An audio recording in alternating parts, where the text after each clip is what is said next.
Salve ragazzi e benvenuti al tutorial per il coronavirus. Il coronavirus, o meglio conosciuto come Covid-19, o malattia respiratoria da SARS-CoV-2, o malattia da coronavirus 2019, o anche malattia, non mangia e non fa la cacca. Per poter vivere il Covid-19 svolge un'unica attività, stare in mezzo alle persone. Esistono tanti tipi di coronavirus, come il coronagino o il coronafabbri, che vengono puntualmente eliminati dalle difese immunitarie.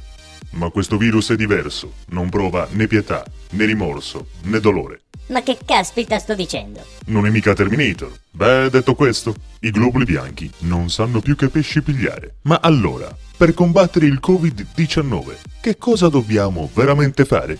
Ok ragazzi, ve lo spiego fra 3, 2, 1...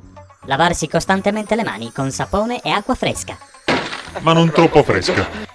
Armaduke! Usare l'alcol nelle mani, ma non prima di fare pipì. Mantenere 1 metro di distanza dalle altre persone che hanno colpi di tosse e ascoltano trap. Come Pablo. Consigliamo di praticare il sesso sicuro. Eh già.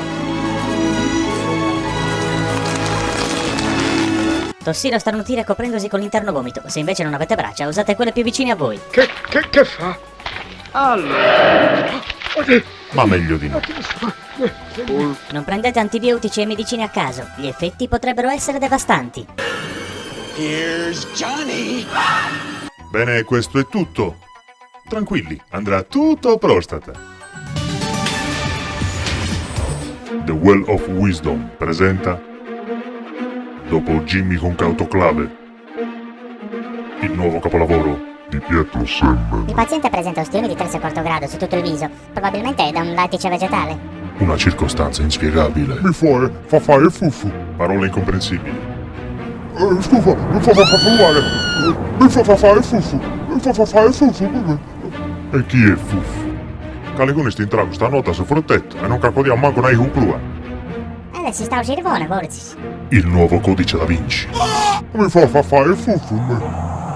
Presse di Stirzo. Gonario Larsen. Gonario Nelson. Attimi struppasa! E Gonario Pampers in... Ho preso, mi sono tattato il puppu. Tattau il puppo. A ettembre. Al cinemoi.